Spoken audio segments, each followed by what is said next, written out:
Jaya Radha Madhava Kunja Bihari Radha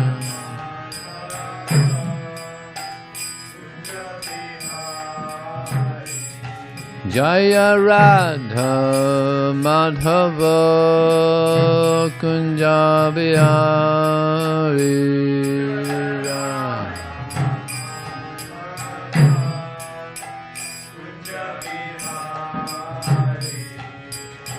Gopi Jana Vallabha Girivana Dari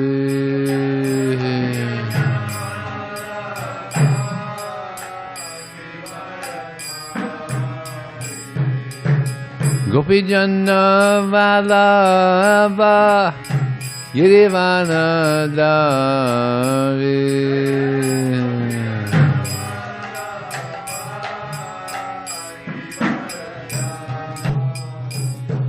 Jaya Radha Madhava Kunja Bihari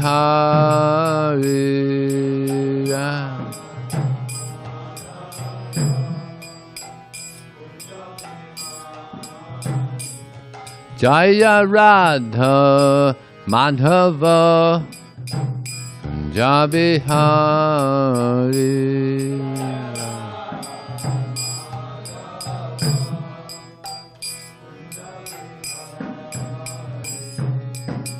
Gopi Jana Vallabha Girivana Dari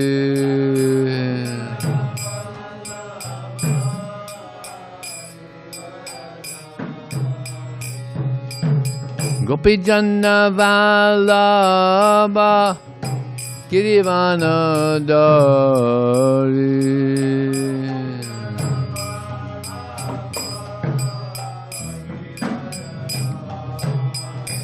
Sodanandana Brajajana Ranjana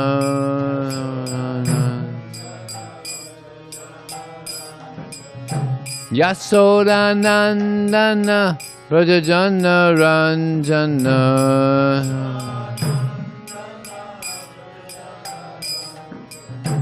Jamuna Tira Vanacharinati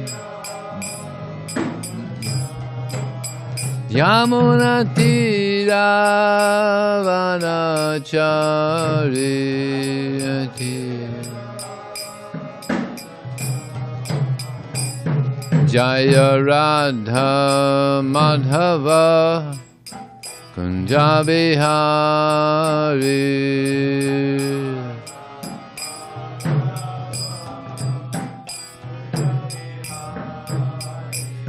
Jaya Radha Madhava Kunja Bihari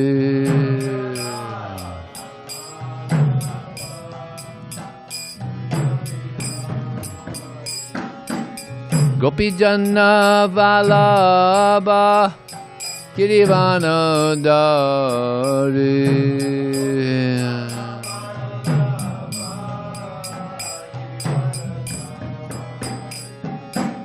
Gopi Jana Vallabha Girivana Dari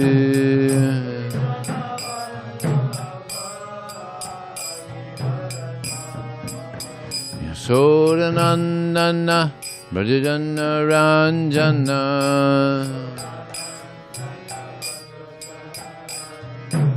Yasodanandana Brajajana Ranjana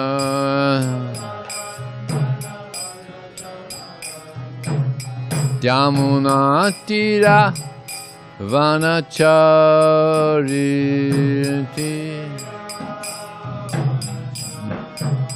Yamuna Tira Vanacharinati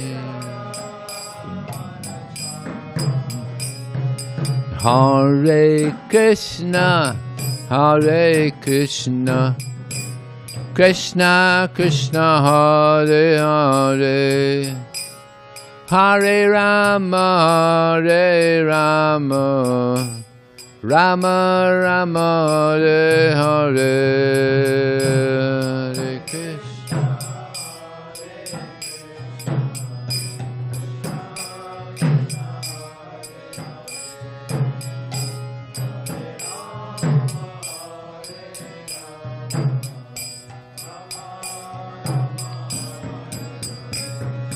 Hare Krishna, Hare Krishna, Krishna Krishna, Hare Hare, Hare Rama, Hare Rama, Rama Rama, Hare Hare.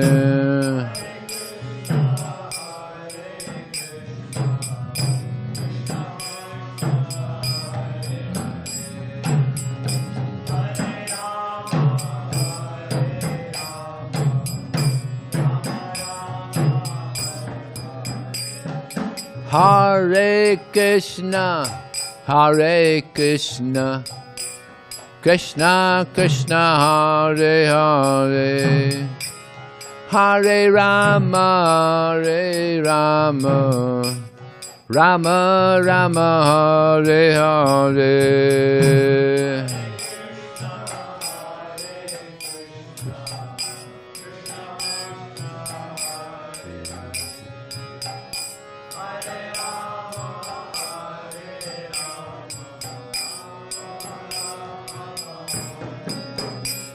Jaya Prabhupada, Prabhupada, Prabhupada, Jaya Prabhupada.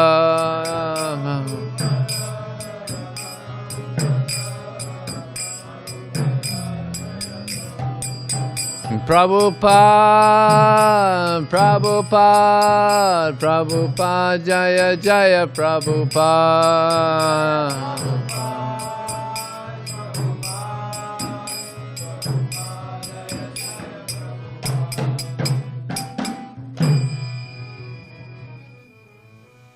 Jaya Vishnupada Paramahansa Prabhujakacharya Astatursa Shri Srimad. His Divine Grace, Srila A.C. Bhaktivedanta Swami, Srila Prabhupada Ki, Anantagota Vaishnavanda Ki Jai, Namacharya Srila Haridas Thakur Ki Jai, ISKCON Founder Acharya Srila Prabhupada Ki Jai, Prem Sikaho Shri Krishna Chaitanya Prabhu Nityananda, Shri Advaita Gadadhar, Shri Vasudeva Gaur Bhaktivedanta Ki Jai, Shri Radha Krishna Gopinath Samakun Radhakun Giri Govardhan Ki Jai, Shri Vrindavan Dham Ki Jai, Shri Mayapurnav Dham Ki Jai, Ganga Mai Ki Jai, Jamuna Mai Ki Jai, Tulsi Devi Ki Jai, Bhakti Devi Ki Jai, Samaveda Bhaktivedanta Ki Jai, Transcendental Book Distribution Ki Jai, Harinam Sankirtan Ki Jai, Gau Premanandi, all glorious summer devotees, all glorious summer devotees, all glorious summer devotees, all glorious, Shri Guru and Shri Gauranga.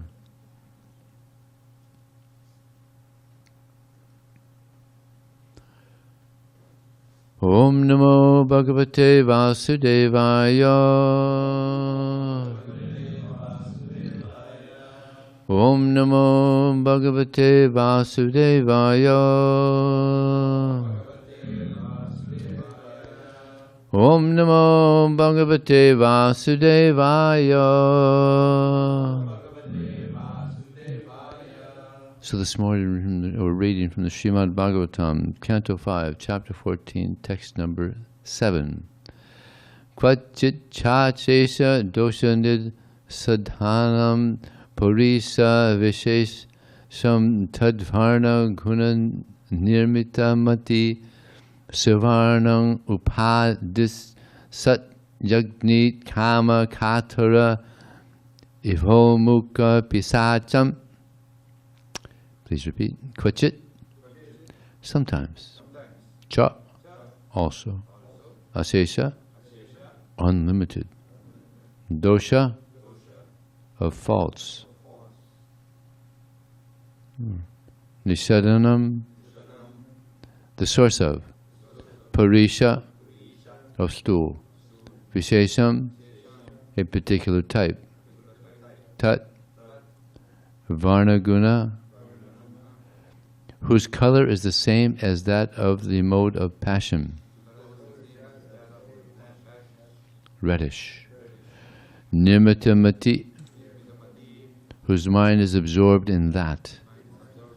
Suvarnam, gold. Upadishati, desiring to get.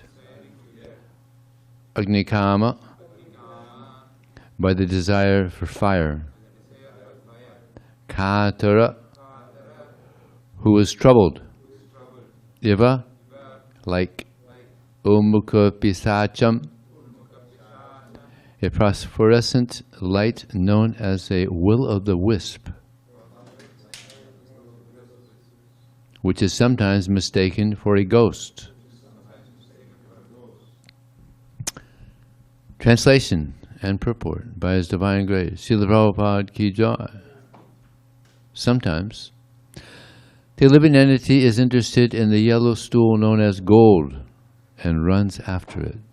That gold is the source of mature opulence and envy, and it can enable one to afford illicit sex, gambling, meat-eating, and intoxication.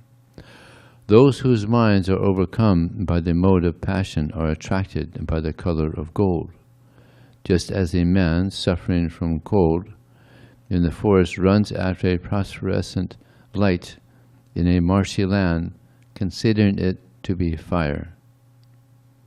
Purport. Parikshit Maharaj told Kali Yuga to leave his kingdom immediately and reside in 4 places: brothels, liquor shops, slaughterhouses, and gambling casinos. However, Kali Yuga requested him to give him only one place where these 4 places are included, and Parikshit Maharaj gave him the place where gold is stored. Gold encompasses the 4 principles of sin, and therefore, according to spiritual life, gold should be avoided as far as possible.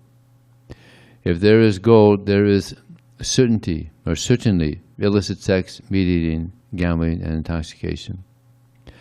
Because people in the Western world have a great deal of gold, they are victims of these 4 sins. The color of gold is very glittering, and a materialistic person becomes very much attracted by its yellow color. However, this gold is actually a type of stool. A person with a bad liver generally passes yellow stool. The color of the stool attracts a materialistic person, just as the will-o'-the-wisp attracts one who needs heat.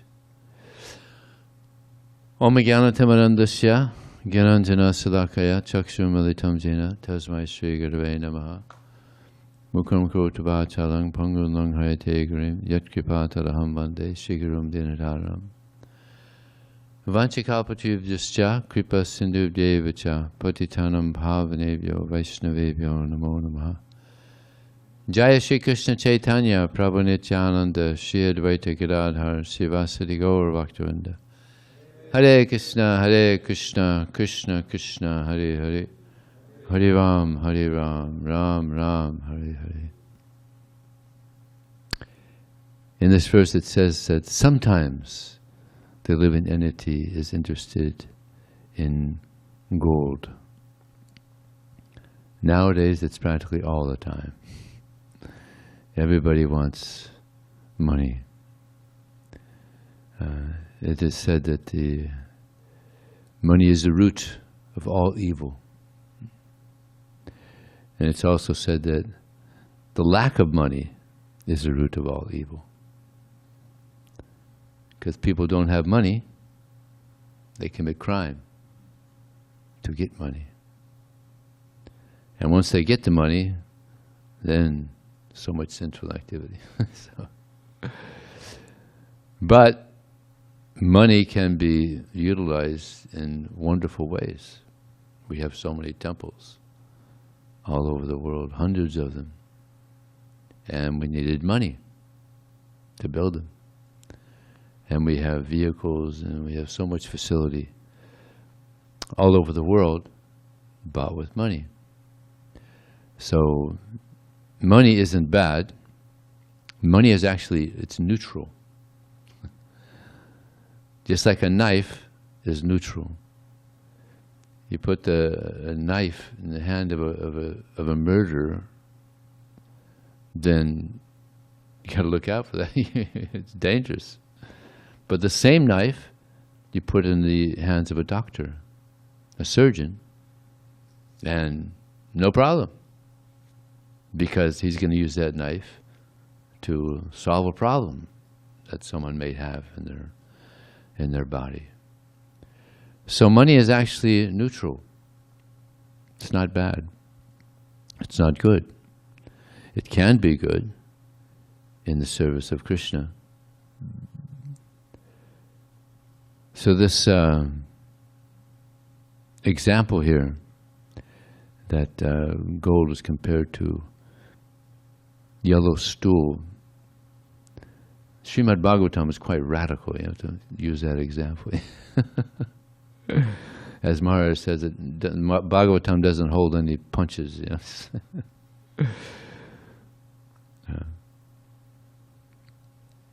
But it can be utilized nicely in the service of Krishna. There is an example. Prabhupada was in India, and he was traveling around, and they were in one city preaching. And the devotees found one newspaper article about this, or some statement by this yogi who was showing detachment. So there was a picture of him, and there's a large pile of rupees in front of him, and he's like this. Like, not interested, with his hands pushing the money away, not interested, detachment. And Prabhupada looked at it and he said, "This is all nonsense. You could take a picture of me like this also, waving the money towards him." This is Yukta Vairagya. There's Phalga Vairagya, and there's Yukta Vairagya. So Yukta Vairagya means proper utilization of things. So many things can be utilized in the service of Krishna very nicely, and so many things are being utilized in the service of Krishna. But Prabhupada, at the same time, he was frugal. He wouldn't waste anything. There was one pastime Prabhupada, he had received a $50,000 check. People were appreciating Prabhupada. People were giving him so much money. This was when he was in Vrindavan. So he asked his secretary, so which is less expensive? To take a rickshaw to the bank or to send the check by mail? And the devotee found out that it probably cost 2 rupees to take a rickshaw, and it's 50 pice. That's when they had pice. Now there's no pice anymore, I don't think. To send it by letter is 50 pice. He said, all right, send it by letter. I mean, 1 rupee back then, I think it was like 7 cents. But Prabhupada was every little cent he was concerned about. Because it's Krishna's. It's Laxmi. And if we please Krishna, then Laxmi comes. Just like Radharani is very pleased when we glorify Krishna. So we're distributing so many books. So Laxmi is pleased. So much Laxmi is coming now. And because the books are going out. Radharani is pleased. Lakshmi Devi is pleased. But we have to also utilize it properly. If we misuse Lakshmi, Krishna is not pleased. So we want to please Krishna, and we want to please Lakshmi. And of course, so many things we're doing that are pleasing to Krishna. But he said, if you want to please me, then distribute books. So this is what is most pleasing to Prabhupada. Because, for many reasons actually. The main reason is that people get to hear about Krishna. So many millions of people haven't heard the actual glories of God. So by book distribution, people get an opportunity to hear the wonderful glories of Krishna. It's like I grew up a Christian, but there was no glories of God that you hear about. I mean, He's omniscient, He's omnipotent, He's omnipresent. Not much more than that. That's about it. He spoke from a burning bush. That's pretty incredible. But in our books, so much glorification, wonderful glorification of Krishna. So people get an opportunity to hear the glories of Krishna by this book distribution. And also by this book distribution, so much Laxmi is coming in, to be utilized in the service of Krishna. This is a big organization. So much Laxmi is needed. And Prabhupada said it was his transcendental, I forgot the exact word, his transcendental way of supporting this society is by book distribution. And it worked. Yeah. Another advantage of book distribution is that the people that are distributing books, they get purified. It's not an easy service. It's like sometimes I go on book distribution, and sometimes it's a little tough. Yeah. So when you get back, and when you go on book distribution, you come back, devotees ask, "Well, how was it out there, Vijaya?" And usually it's like, "Yeah, it's nice, But sometimes, it's one of those purifying days, Sometimes those are the best days. You really feel the purification. So it's good. Book distribution is a win-win situation, and therefore Prabhupada he wanted everybody to learn the art of book distribution. Just like anything, you could learn how to do it. Yeah, it takes practice. Practice makes perfect, and gradually get better and better and better and better at it. I think there was one devotee that was having a very hard time distributing books. This is back in 1973 or so, when book distribution was just like the main activity in all the temples. And she was struggling. She would do the least amount of books. But she knew Prabhupada was pleased, so she kept on struggling. Her problem was she was shy. Some people are shy. But she kept on distributing. And then one day she just said, "Krishna, please, just take away this shyness. Please just take it away so I can distribute your books like the other devotees." So it was going away, and she was becoming more and more bold, and eventually she became the first Mataji to distribute 100 big books in a day. Krishna reciprocated. We pray to Krishna, and Krishna helps. He takes it away. Glory Dasi. She was an artist and also a book distributor, big book distributor. So actually book distribution, it's all about prayer. We pray. And not just when we're on book distribution, but before we go on book distribution, we pray to the deities. Please, Shri Shivara Giridhari, allow me to be an instrument in your hands. Jagannath Baladev Subhadra, please help me to serve. So we pray, especially when you get out there on book distribution. I'm always out there praying, "Krishna, please help me. I can't do this activity." You're the doer. I'm not the doer. There's another advantage of book distribution is you go out there and you get you enter into reality. You know, like people in the world, they think they're the doers. They're doing so many things. They think they're the doers. But you go on book distribution, you realize you're not the doer. Krishna's the doer. And we're just the instruments trying to please the Lord. So many advantages of book distribution.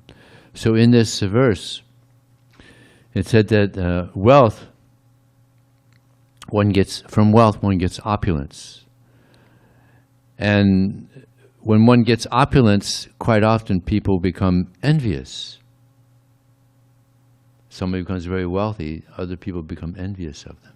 It's very common. And even there's instances of people that win the lottery. And when all of a sudden you have millions of dollars, you have a lot of friends. Like millions of friends. Oh yeah, uncles and aunts and cousins, people you didn't even know you had. And all of a sudden they come forward. Hey, good old nephew, cousin, how's it going? Because everybody is a friend of money. Right? And some people, they get the lottery, and after a year or so, they wish they didn't get it, because it just causes more anxiety. And this is one of the results of accumulating lots of money because of anxiety. Of course, there's lots of things that you can do with money that are good, but it can be a big cause of anxiety. It's like there's a story in the Bhagavatam of this person he was a sannyasi, and people would come and they would spit on him, and they would pass urine. He would be getting ready to eat, and they'd pass urine on his food, and they'd pass air, go by and pass air, and they'd steal his danda, and then they'd just harass him and so many. But this sannyasi was so advanced, he just tolerated everything as being the mercy of Krishna. Because previous to his being a sannyasi, he was known as the Avanti Brahmana. And he was filthy rich, had so much money, but he was so greedy and so lusty and so selfish that people treated him in very disrespectful ways because of his mentality. He wouldn't even spend money on himself. He was just such a miser, you know. So eventually, by the way of providence and the government and thieves and relatives, he became penniless. And he was lamenting like anything. But there's a saying that from lamentation comes purification. So eventually he became so detached that he decided to take sannyas. And he became a very exalted sannyasi, so exalted that those things I mentioned earlier, he tolerated. He tolerated all that. I mean, that's not an easy thing to tolerate. You know, you're getting ready to take prasad, someone comes and passes urine on your food. I mean, jeez. You know, and stealing all your stuff, and then they'd come and they'd act, well, here, I'll give it back to you, and then they'd take it back. They'd like playing with him. But he tolerated it all because he knew all this is happening because of my past activities. Because I was such a wretch, I was so selfish and so greedy that all this is coming back to me.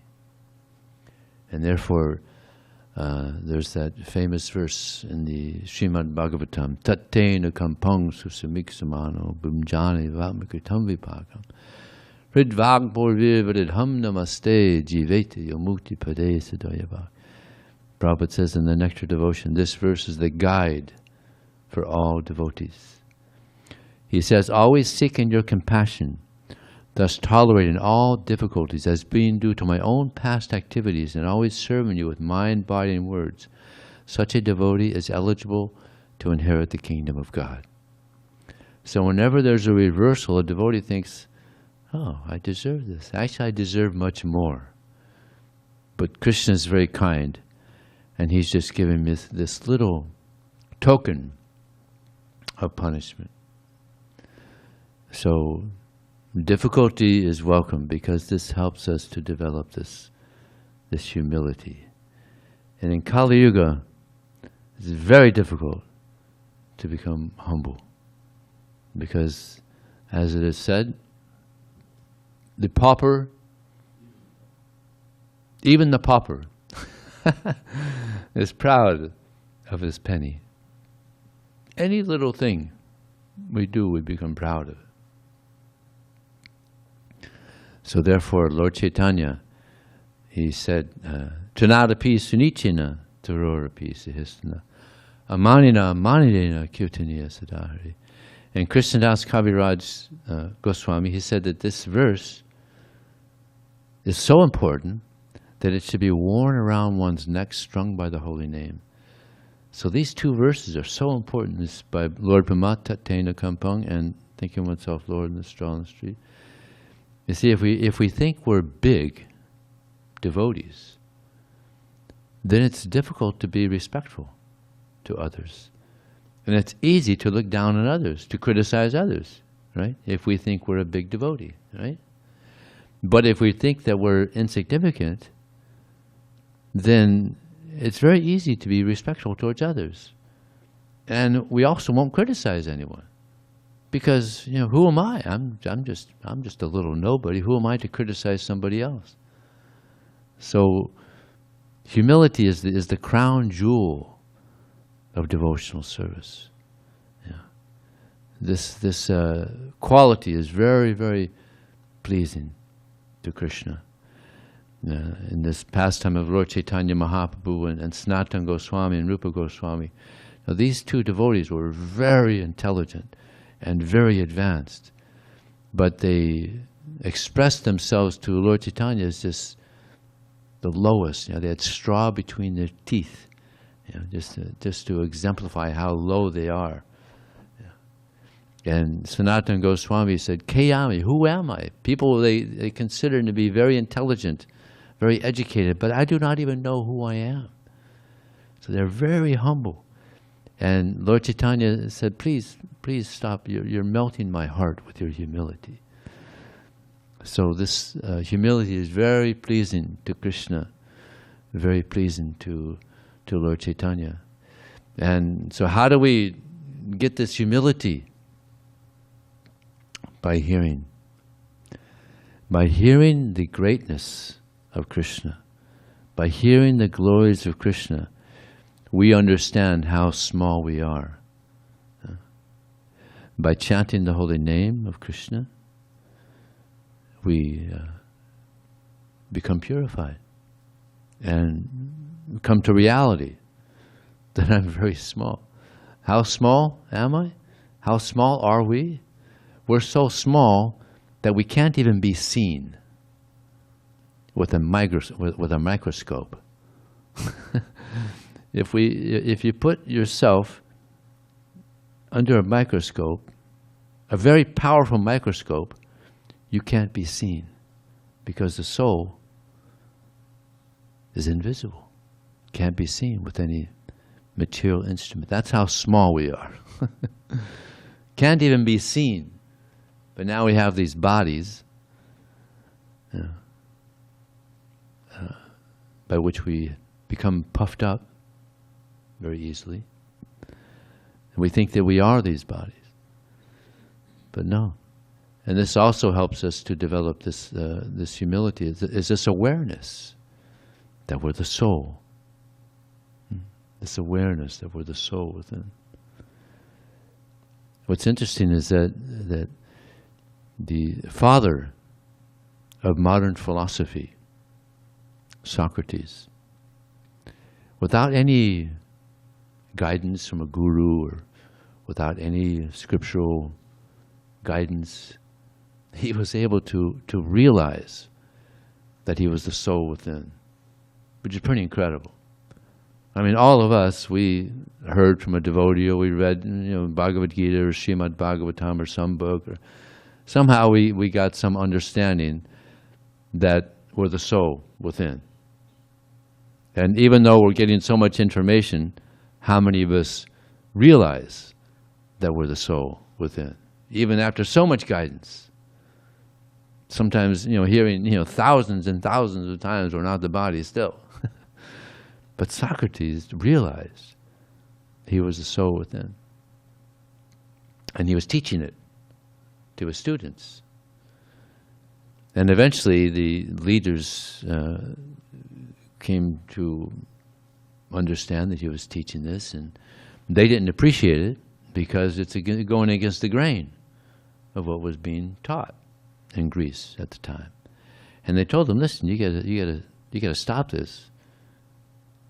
And if you don't stop, we're going to kill you. And his students said, Socrates, you could leave. You don't have to stay here. You can leave. You could continue living and teaching. He said, no, I'm not going to die. So they gave him this hemlock. But before they killed him, they said, so what do you want? You want to be buried, or you want to be burnt, or what do you want? His reply was, you'll have to catch me. Because he knew, you're not going to kill me with any weapon or any poison, or I can't be killed. Amazing, huh? Prabhupada was very fond of Socrates. Yeah, so intelligent. So we're getting so much guidance from Krishna, from Srila Prabhupada and the Acharyas. So we should very wholeheartedly take advantage of this, and also come to this realization of who we are. But actually, we have a much greater advantage than Socrates. He had a realization that he was a soul, but he didn't know who the Supreme Soul was. So we have so much information, so much guidance on our spiritual nature, but we also have this knowledge of who the Supreme Soul is and how to engage in the service of Krishna, how the soul can engage in service to Krishna. So we have a great advantage, and we should take advantage of all this mercy that's being given to us by Krishna, by Srila Prabhupada. In this way we can grow and attain real opulence. Actually, money is not real opulence. It's a gross opulence that causes so much difficulty, ruins people's lives. I'm going to read to you what is real opulence. And this is not gross opulence. This is subtle opulence, which is given in the 16th chapter of the Bhagavad Gita. This is divine and demoniac natures. So you want to hear what real opulence is? This is what it is. Fearlessness, purification of one's existence, cultivation of spiritual knowledge, charity, self-control, performance of sacrifice, study of the Vedas, austerity, simplicity, non-violence, truthfulness, freedom from anger, renunciation, tranquility, aversion to fault-finding, compassion for all living entities, freedom from covetousness, gentleness, modesty, steady determination, vigor, forgiveness, fortitude, cleanliness. Cleanliness is an opulence.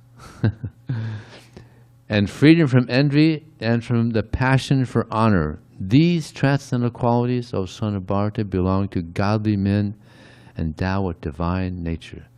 So this is real opulence. And by taking to Krishna consciousness very seriously, gradually these opulences grow. They're actually there, they're dormant. And by practicing Krishna consciousness, gradually these opulences, they come out. Now many devotees in our society, they had these opulences. You know, amazing qualities, wonderful. They give amazing classes and just wonderful qualities. But they forgot. Many of them forgot where it came from. It came from Krishna, from Srila Prabhupada, and they became proud. You know, it's easy to become proud. And therefore, Prabhupada gives the example of the Punar Mushtika Bhav. He gives the story of this mouse who came to one sage, and he was begging the sage for a benediction. And the sage says, yes, what is it you want? Please make me a cat, because the cat is harassing me so much. He said, all right. Poof. Became a cat. Suddenly he was very happy. Oh, now I don't have to worry about being harassed by cats. Suddenly he's going on in his life, and then he comes back to the sage. And the sage says, well, you're a cat now, so what's the problem now? Dog. I'm being harassed by the dogs. Please make me a dog. Poof. Become a dog. So he's very happy. All right, now I don't have to worry about the dogs. You know, what's going on in his life. And then he comes back to the sage. And the sage says, well, what now? You're a dog? You know, what's the problem now? Tiger. Tigers are chasing me. Okay. Poof. Become a tiger. So then the tiger starts looking at the sage, and he's licking his lips there. He's saying, dinner. We got a good dinner here. And the sage says, what? You want to eat me? Yes. Punar Mushtika Bhav. Again become a mouse. So he became a mouse again. And then he got harassed again by the cat. So by the mercy of Krishna, by the mercy of the spiritual master, we get some opulence, some ability to do certain things. But we shouldn't forget where it's coming from. Otherwise, we again go out in the material world. So many sannyasis in our society, big sannyasis, powerful. I mean, you wouldn't believe it if you heard somebody. They're just so powerful. Kirtans and classes, just incredible. But they forgot, and they had to go out again into the material world, struggle for existence. So, humility, so important. Always remember, we're very small, and Krishna is very great. So this is also an opulence, to understand the greatness of Krishna. And eventually, we'll develop this love for Krishna. There was a verse I was trying to remember on Sunday. Nayat karma dharmaya, na viragaya kalpate, natirtapara sevaya jivan api mrthohisa. This is spoken in the Srimad Bhagavatam, that if one's work, neha yat karma dharmaya, if one's work does not bring one to dharma, dharma means our constitutional position as servants of Krishna. If one's dharma does not bring one to renunciation, and if one's renunciation does not bring one to love for Krishna, then one is considered to be dead, although living, although breathing. So, if we take seriously Krishna consciousness, we're going to come alive in the service of Krishna. It's like, I remember watching the film about Jesus Christ. It's nice, actually. It's a beautiful film. Jesus of Nazareth, very Krishna conscious, God conscious film. And one of his disciples says to Jesus that we have the scriptures, But you're speaking the scriptures, and the scriptures, they come alive. When you speak the scriptures, they become alive. And this is what Prabhupada did. You know, the scriptures were there, you know, before Prabhupada. You know, there's so many Bhagavad Gitas. Prabhupada mentioned there was 524 translations, different translations of the Bhagavad Gita in English. But no one became a devotee of Krishna because they weren't translated by a pure devotee. But when Prabhupada translated the Bhagavad Gita, it became alive because the purity was there. Purity is the force. Yeah. So many people read Bhagavad Gita and immediately they understood Krishna's God and they became devotees. So many. Of course, not so much now. Back in the 60s and 70s, the desire for understanding and approaching the truth was just in the air. Everybody, it's just amazing. You know?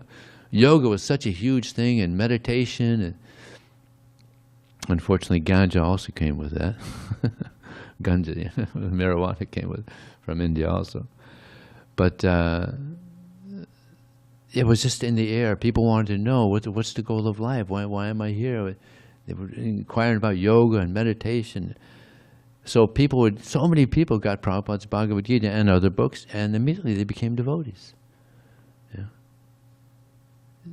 Because Prabhupada, purity was there. The purity of Srila Prabhupada was there.